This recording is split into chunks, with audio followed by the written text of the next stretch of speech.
Hey everyone, welcome to Boss Run, a video game podcast starring me, Billy Hoosh. I just realized that I recorded about 40 minutes without pressing record, and I was just sitting in the room here talking to myself, and boy, does that hurt. That is really, really painful. And I thought that was one of the best episodes that I recorded as well. So forgive me if this one ends up being a bit shorter because, my God, I don't know how that happened. Anyways, this is Boss Run. It's my video game podcast.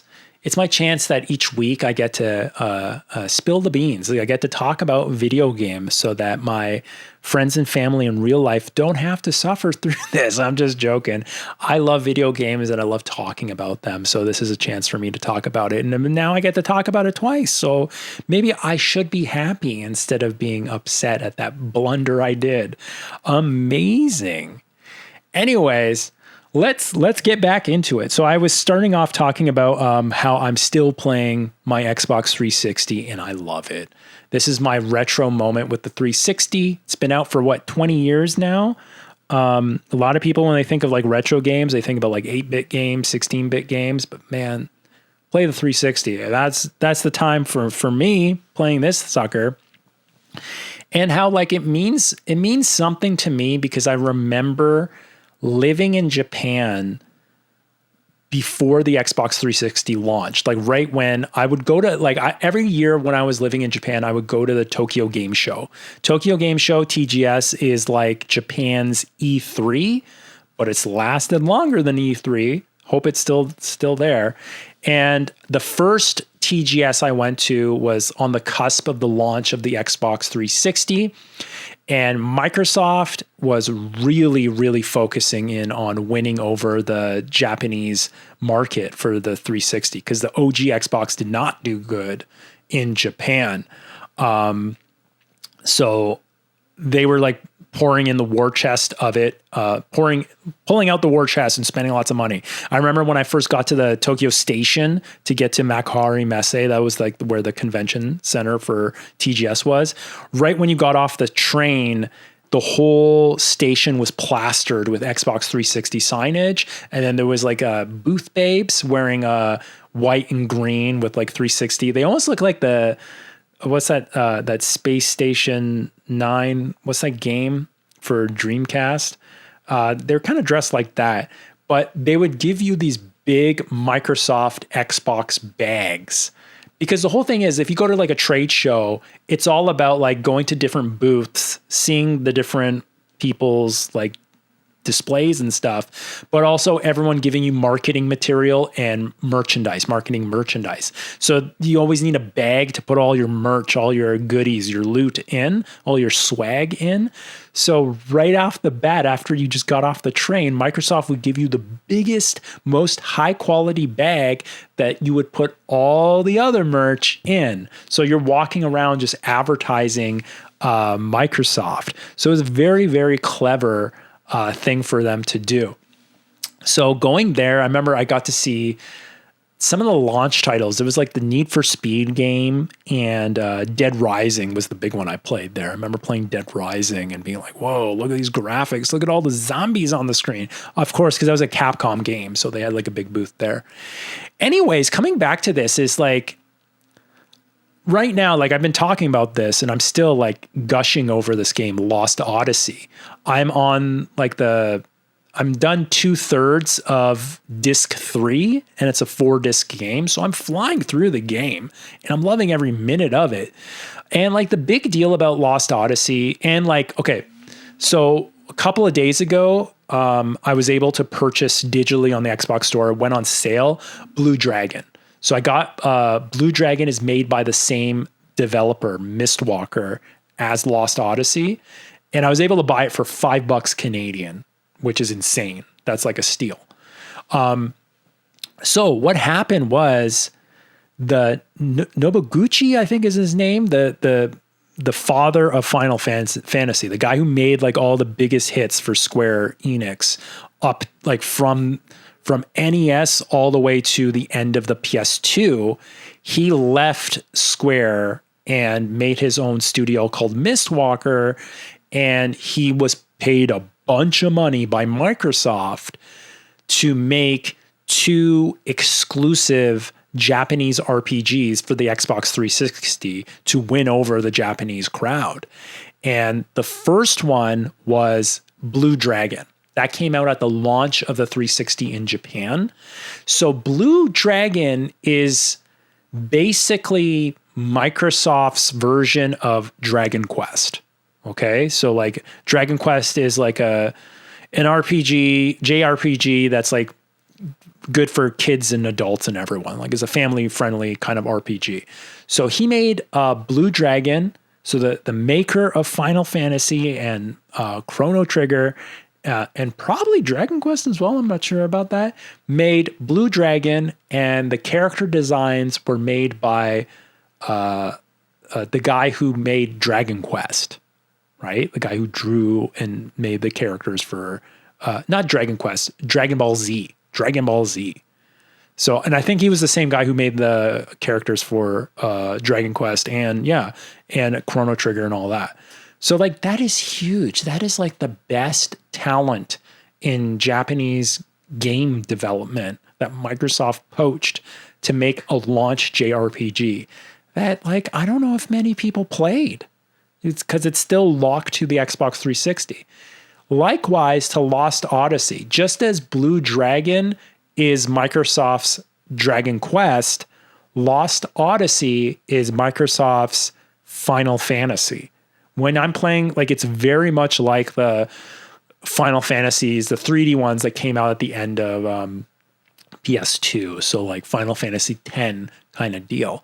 And it's awesome. Like I love Lost Odyssey. I told you, like I ended up ordering a copy of the Japanese copy of Lost Odyssey for like $4 or something like that. I can't wait till that arrives. I'll have it in the background instead of Scale Bearer here from Quake Champions. So yeah, these 2 games, I'm pretty sure right after I finish Lost Odyssey, I'm going to jump into Blue Dragon on my 360. And speaking of like eBay scores, about let me finish off my 360 spiel. I wanted to get a new faceplate, and I talked about this, a new faceplate for my 360 because the current faceplate is missing the spring for the USB port door, so it's like slumped down. And it's kind of like it's got a bit of like cigarette stains by whoever Japanese dude who owned this thing, and it's a Japanese system. So I wanted to get like the perfect faceplate for it, and I was able to score on eBay auctions a Japanese exclusive rare faceplate for Blue Dragon. So it's got the Blue Dragon designed by the late creator of Dragon Ball Z, and I'm really excited for this to come here. I don't know, it's on the slow boat from Japan, so God knows when. Hopefully I'll get it before I start Blue Dragon, but that's in the mail. Another thing that I'll get here earlier is I was able to find a properly compatible SSD drive that you're able to, with the help of some software, you're able to format to put inside a Xbox 360 that is stock, not a non-hacked one, because mine's not hacked. So I'll be able to, using like, you have to pay $5 for the software. It's called like Fat Explorer, I believe. You can like switch the hard drive with a proper SSD, a solid state drive, instead of using like this old mechanical one. And I got it for dirt cheap. So I'm excited for that to come in, because I like the drive that I have in my system right now. It's a original mechanical 60 gig drive. I have my original Xbox 360 that red ringed, the drive for that one, not the system. And I think those were like 20 gigabytes or less. I couldn't even fit, I wasn't able to download and have both Daytona USA and Lost Odyssey on that same drive. That's why I was happy I still had the 60 gig drive. I'm going to open up that one. I have it somewhere over here, and then replace that with a 500 gigabyte SSD drive. So that should make like the loading and stuff way faster on it. So I'm excited about that. And then I'm going to just download all my Xbox 360 games and the arcade titles and just like keep them locally on that drive. So I have them. So that's the next thing. But yeah, check me out on Twitch. I'm on twitch.tv/BillyHoosh.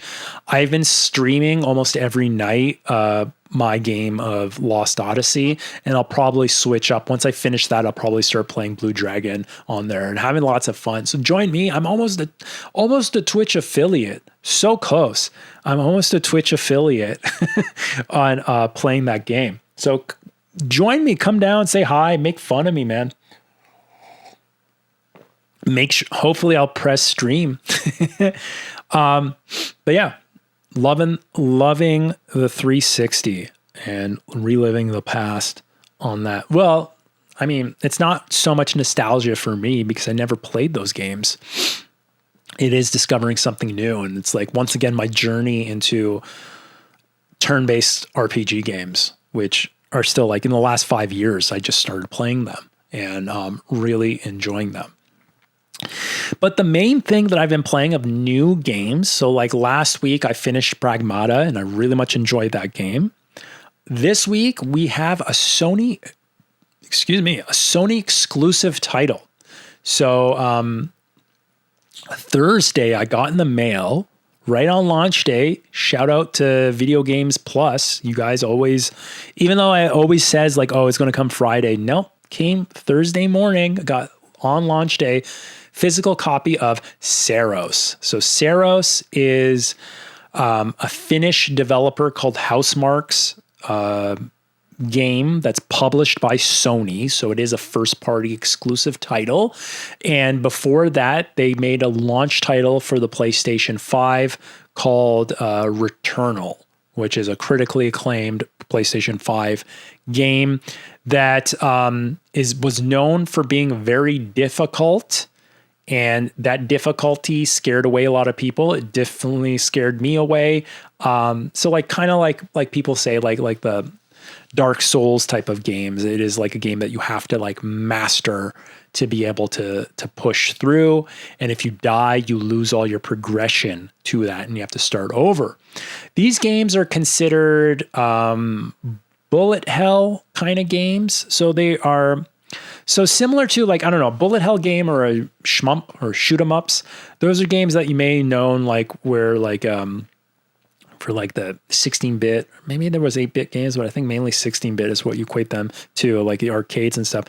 For like a little jet flying at the bottom of the screen that you can move up and down and it's scrolling upwards. And then there's a bunch of different like enemies, almost like an advanced version of Space Invaders, but like all those bad guys, think of Space Invaders but you can move your ship up and down and all the bad guys can move around and they're shooting like multiple patterns of bullets that you have to dodge and shoot them or whatever.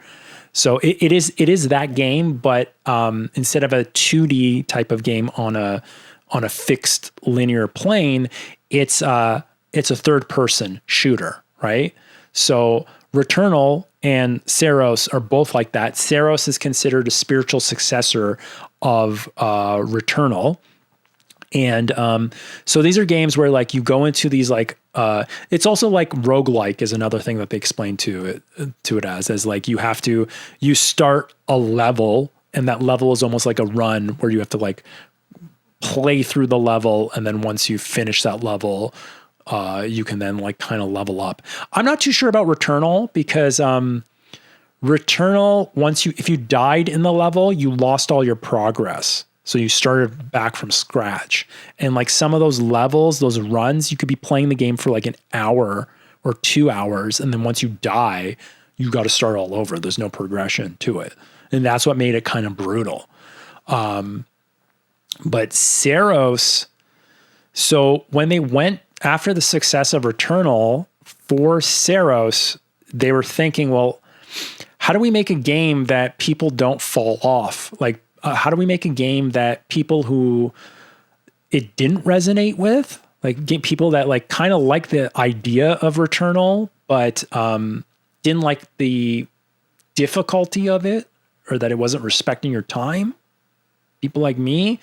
How do they fix this? Because like all modern games, you have to know that they have all the analytics and spyware built into them. So like they can see how many people play the game, how many people play the game to completion, what are common areas where people like stop playing the game and they just quit.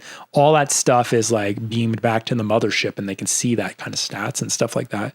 So you can see Saros was very much workshop to be like, how do we capture that part of the audience that we were missing out on?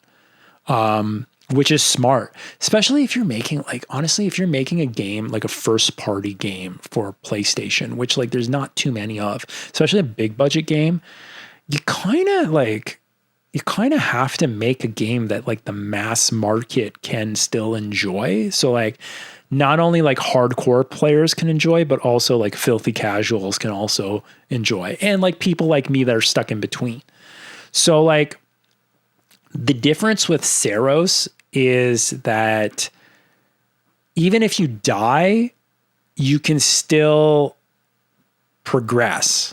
Like there's a constant progression in the game, which kind of remind me of Call of Duty. Like that was the hook of Call of Duty. If every time you're playing, you're constantly something is being progressed, even if you don't know what it is. Well, leveling up a gun, I'm leveling up, like getting new skins, getting all those like new notifications and stuff like that. So like, okay, so in Saros, while you play through the levels, you're collecting something called Lucenite, I believe.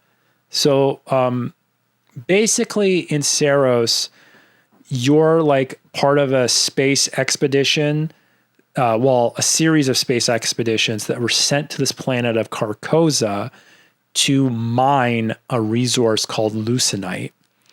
And a bunch of like the first couple of expeditions, they like went missing, and your expedition was sent to find them. And you play as this character that is like an enforcer. He's like a soldier dude, almost like the Quake dude. This game does give me a lot of Quake vibes, especially the design, the level design, the aesthetic, that you have to like go and try to find the previous expeditions and to figure out what's going on. And for him, mainly, it's like one of the expeditions was like his wife or his girlfriend or something like that. So it's like personal.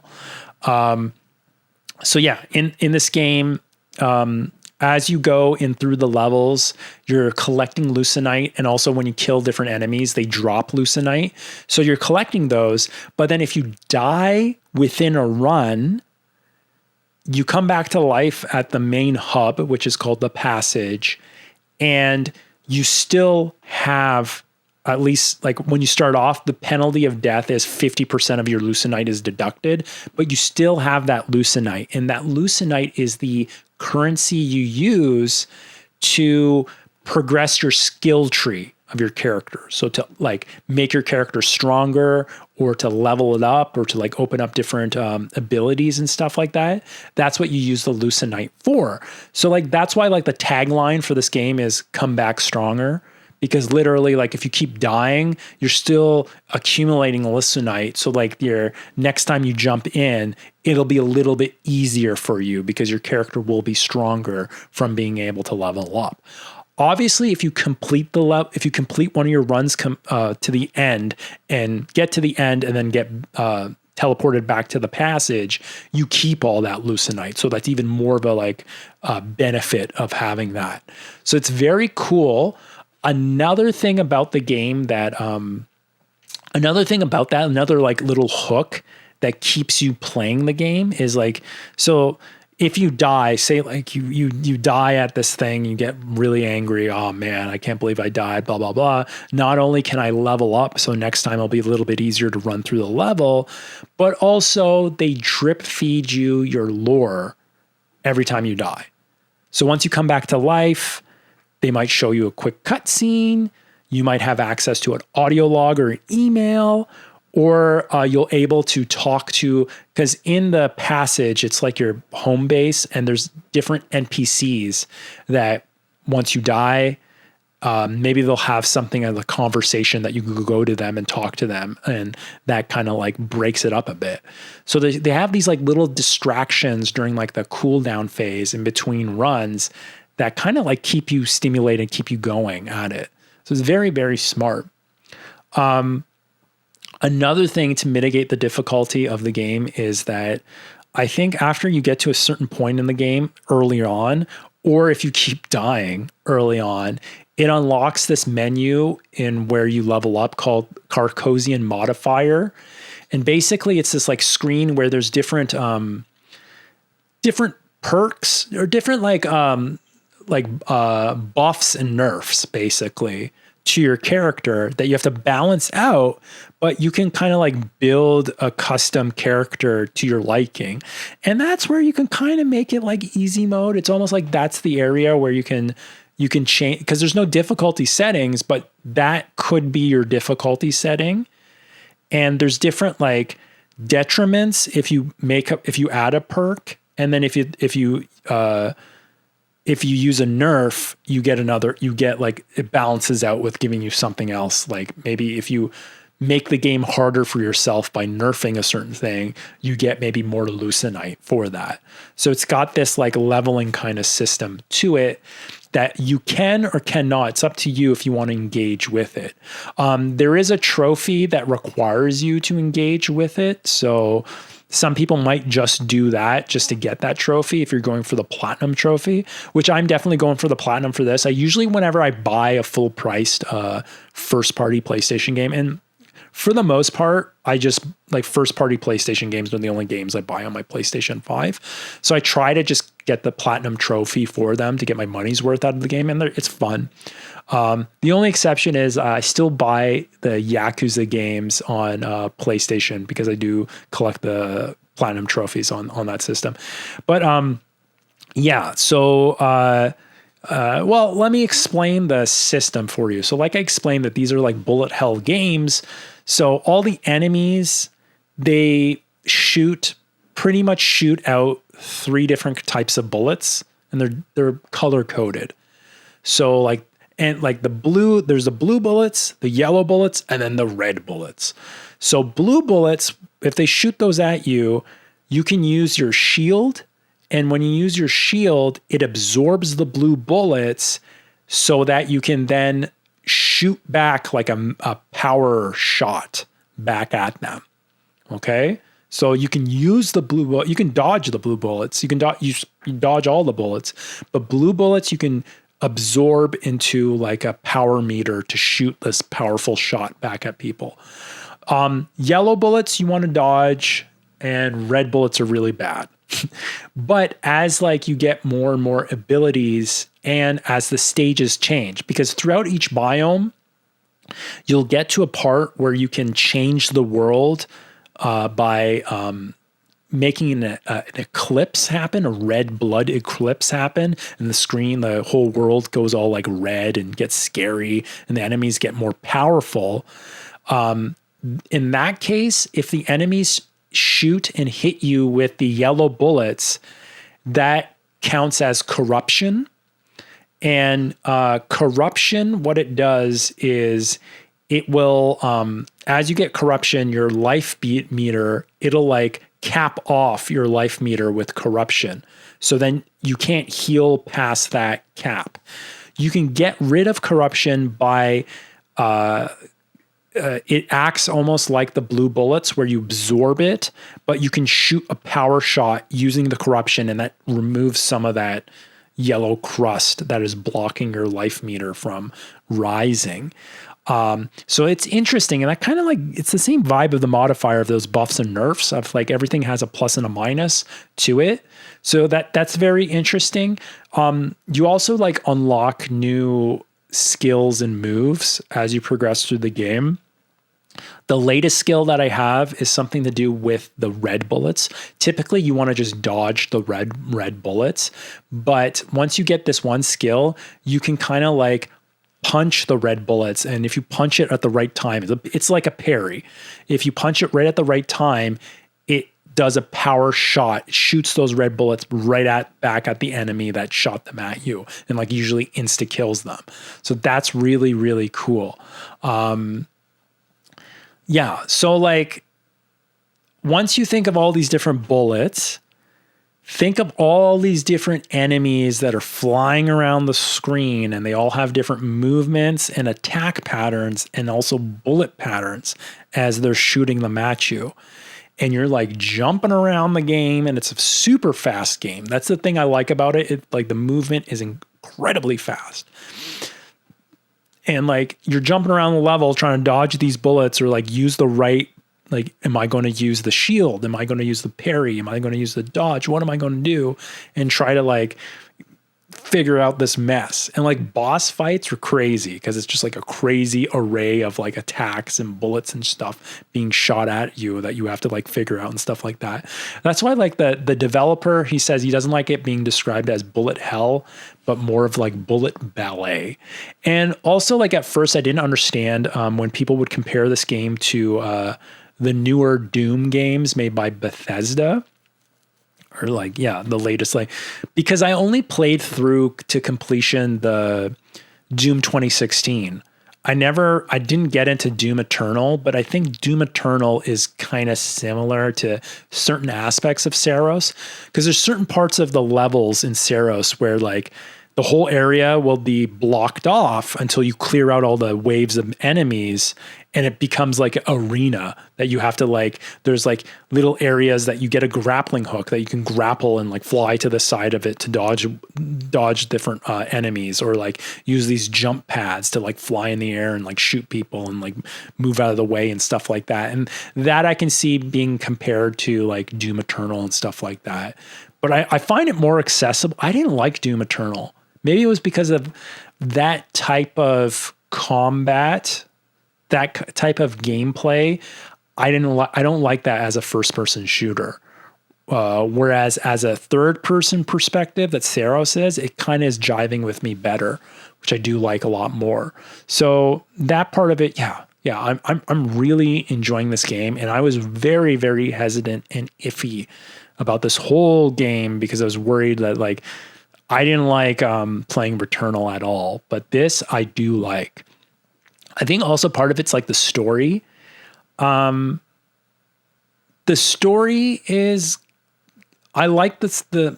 It's based off of The King in Yellow, so like it's something Chambers. I forget the name of the author of it, but it's like Lovecraftian adjacent kind of story. And like The King in Yellow was that whole like aesthetic or vibe or story was like the basis of the first season of True Detective on HBO. There's games like Signalis that uses that I still want to play. One of my favorite tabletop game campaigns, it was called, it's for a Call of Cthulhu based game called Delta Green, called Impossible Landscapes. That was very good. King in Yellow based lore game. So, I mean, that's different from Lovecraft. It is like kind of in vogue right now, but like, it's really cool that this is like a King in Yellow type of game. Like Carcosa is part of that lore, part of that story. So like, it is like, for me, that's part of the hook is like, wow, like, am I going to get to Carcosa? Like, this is awesome. Like, I want to see what happens, kind of know what's going on because of knowing about the way that lore has been used and what they've been drawing upon. So like, yeah, I get it. I mean, it's, if you know Lovecraft, like, oh my God, everyone's going crazy, right? That's the kind of deal with these kind of stories. The only negative thing though is, I guess you can say the narrative. So how the story is being told so far ain't that great. The one thing is like the cutscenes, like this game is all about speed and it's got these really good visuals and everything runs at a lock 60 frames per second. But then bam, when you're hit with a cutscene, it's at 30 frames per second. And it's like, it gives you that ick feeling, like kind of like a dissonance, kind of like what the, like it's like, why didn't they just do the cutscenes at 60 frame? I don't know. The other thing is, like audio logs and emails is like really old way of storytelling, which like I kind of get because like then like people who just want to play the game can just avoid all that stuff and like who cares? I don't have to like listen to this or read this stuff. So that's okay. Like maybe could have been better. the NPCs are pretty lifeless and they're not animated very well. So like that's the weird thing. Like they look hyper realistic. Like they're definitely they're scanned in. It's like the NPCs were all like facially 3D scanned in and everything, but there was no performance capture done whatsoever. It's like crappily animated. Like they all are standing in some sort of corner doing nothing. And then when you walk up to them and talk to them, depending on the angle that you initiate the conversation, they like twist their neck to look at you in an ungodly way that I don't think is like on purpose. So that's like kind of like, man, why didn't you add no, and like even like their facial expressions and they're like, yeah, the animation doesn't match the voice acting. And also some of the voice acting is just not like, it's not hitting the mark. Like they're supposed to be like people that are slowly going crazy and they're in like ordinary people in an extraordinary situation. It's being phoned in. It's not really being pulled off very well. I think the main character is okay for his like intensity. He's just playing like the Doom guy being intense, trying to find the love of his life and fighting or whatever. That's not like, it's not really hard to do that. I don't think so, but it's like easy to pull off to be good. But like the supporting cast is not very, the acting is not good so far. We'll see. We'll see. I mean, like I think I'm like maybe close to halfway. I think. I don't know. Like I've played the game. I'm just over 9 hours, and I heard you can beat the game in like maybe 20 or maybe like 20, maybe just under 25 hours, maybe. So I'm a good chunk in, but I think that's the only thing that I can say a negative about it is like the story is like the narrative, the way the story is being told. They didn't put too much time or polish into it, where it's just like the world and everything else. Like the gameplay is amazing and like the level design and stuff is just like top notch. I mean, like for a game, like I think that's probably the most important thing, but still it's like for a Sony exclusive, like a first party exclusive, you kind of expect everything, right? So that's like, it's not terrible, but overall it's like definitely an awesome game. Man, this year has been amazing games. Every year has been. There's so many good games. There's so many good games that like, honestly, if you could only play 4 games or 5 games, you'd have the best gaming year of your life for these past couple of years. And there's still like a ton left. I am like very, very curious to see what gets announced in June and, what this holiday season is going to be like. I think still people are trying to figure out like when, like, is GTA 6 still coming out? I'm pretty sure it is because Jeff Keighley, the guy who like runs the Summer Games festival or whatever, like basically E3, what E3 is now. He's posted recently about Grand Theft Auto, and I'm pretty sure around that time, I don't know if you'll get the trailer, like the new trailer for it, but I'm pretty sure around that time we have to get a new trailer for that game. But there's tons of stuff coming out.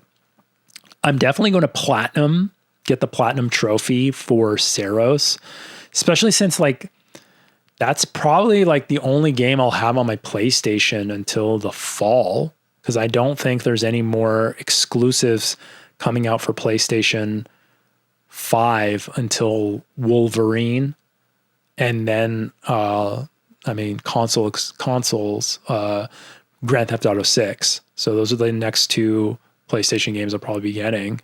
I don't know if that new the new game made by the Like a Dragon guys, that's going to be Thursday. So next week I'll have some stuff to talk about that, because Microsoft is going to have Microsoft and Sega is going to have like a press conference that's going to show way more details about that game and hopefully get like a release date for that game.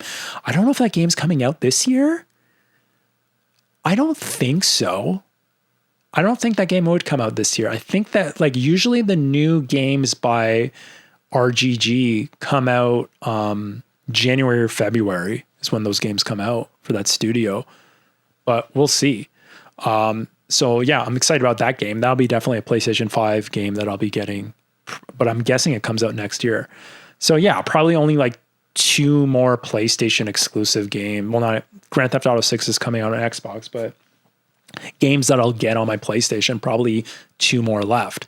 And those aren't until like holiday, like fall and holiday. So Saros, I'll definitely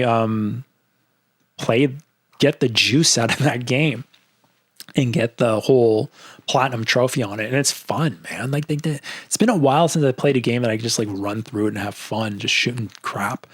One thing is though, last night on Reddit, someone reported a bug in Saros where you can easily get 2 of the harder trophies in the game.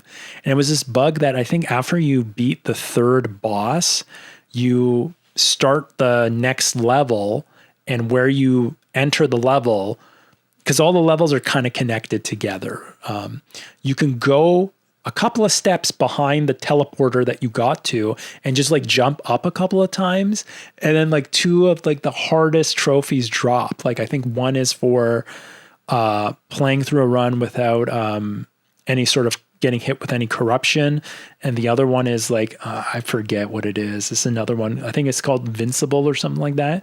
Both of those just instantly dropped, and I went to test it out, and I got them because I wanted to see if I could test it out and actually get them before they obviously will patch that out. So that kind of saved me a lot of time, and like kind of makes like the rest of this playing this game, and like I can kind of chill and enjoy getting the platinum trophy without getting too sweaty. But it was kind of cheese that I was able to utilize this bug. And also, hey man, it's on them. Why is that bug there? Why is that bug there? No shame with those bugs. I mean, like the Dark Souls games had lots of like cheesy bugs with like bosses and stuff that people utilize. Hey, you're playing the game. You got to beat the game. It's not like I used a code or like hacked the game or used any like third party trick or whatever. But I got that done. So that's kind of cool. So yeah, pretty much we'll see if like, I'm curious if I'll have Lost Odyssey or Saros completed by the next time we talk to each other next week. It could be, depends on how much time I have playing these games, because they're not really that long, but I don't know what I would have to play after that.